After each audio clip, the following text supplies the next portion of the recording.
Shalom Bapak Ibu sekalian dimanapun Anda berada. Pada kesempatan hari ini kita akan belajar dari satu ayat firman Tuhan yang bisa menguatkan iman percaya kita kepada Tuhan. Mari kita buka Alkitab kita dalam Yohanes 20 ayat 20. Saya akan membacakannya untuk kita semua. Yohanes 20 ayat 20. Dan sesudah berkata demikian, ia memperlihatkan tangannya dan lambungnya kepada mereka. Murid-murid itu bersukacita ketika mereka melihat Tuhan. Tema kita hari ini adalah sukacita kebangkitan. Ada 3 poin penting yang menarik kita bahas di sini Bapak Ibu sekalian. Yang pertama, kondisi ruang yang terkunci atau ketakutan kita. Bapak Ibu, untuk memahami ayat 20, kita harus melihat suasana di ayat 19. Alkitab mencatat bahwa murid-murid sedang berkumpul dengan pintu-pintu yang terkunci rapat. Kenapa? Karena mereka takut. Bayangkan perasaan mereka saat itu, harapan mereka, Yesus baru saja disalibkan. Mereka merasa gagal, merasa terancam, dan mungkin merasa bahwa karir atau hidup mereka sudah tamat. Pintu yang terkunci itu adalah simbol dari hati yang dicekam kecemasan. Mungkin hari ini ada di antara Bapak Ibu yang secara fisik saat ini sehat, tapi secara batin sedang berada di ruang yang terkunci. Maksudnya apa? Pertama, ada yang mengunci hati karena kecewa dengan pasangan, ada yang mengunci diri karena malu akan kegagalan bisnis, ada yang merasa masa depan terkunci karena penyakit yang tak kunjung sembuh. Tapi kabar baiknya adalah Yesus tidak membutuhkan kunci untuk masuk ke dalam kemelut hidup Bapak Ibu semuanya. Yesus sudah ada di dalam hidup kita dan mampu menolong kita. Kemudian yang kedua, bekas luka, mengapa harus tangan dan lambung? Sekarang kita masuk ke bagian yang sangat menarik di ayat 20. Ia memperlihatkan tangannya dan lambungnya kepada mereka. Kenapa Yesus melakukan itu?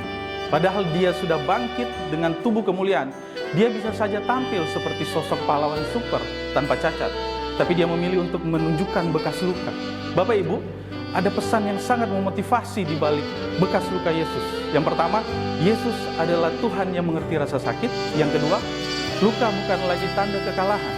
Mungkin saat ini Anda punya bekas luka karena masa lalu yang kelam atau kegagalan yang memalukan. Di dalam Yesus, bekas lukamu itu tidak akan menghancurkanmu. Tuhan akan mengubah bekas lukamu menjadi kesaksian yang memberkati banyak orang. Berikutnya yang ketiga, melihat Tuhan menemukan sukacita. Bagian terakhir ayat 20 berkata, murid-murid itu bersukacita ketika mereka melihat Tuhan. Perhatikan Bapak Ibu, urutannya sangat penting. Mereka melihat masalah, yaitu kematian Yesus, hasilnya takut. Mereka melihat diri sendiri atau kelemahan mereka, hasilnya putus asa. Kemudian saat mereka melihat Tuhan, hasilnya apa? Sukacita. Sukacita kebangkitan adalah sebuah perubahan fokus. Para murid bersukacita bukan karena musuh-musuh mereka sudah mati, tapi mereka melihat Tuhan, masalah itu menjadi kecil. Bapak Ibu, iman bukan berarti masalah kita hilang seketika.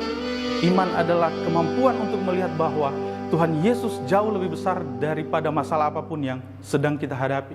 Kemudian yang keempat, aplikasi. Saya tidak ingin Bapak Ibu sekalian hanya mendengar saja. Saya ingin Bapak Ibu pulang dengan sesuatu yang nyata dalam hidup sehari-hari. Bagaimana caranya menghidupi Yohanes 20 ayat 20 ini? Yang pertama, buka pintu hati Anda. Jangan lagi mengunci diri dalam kepahitan atau rasa bersalah.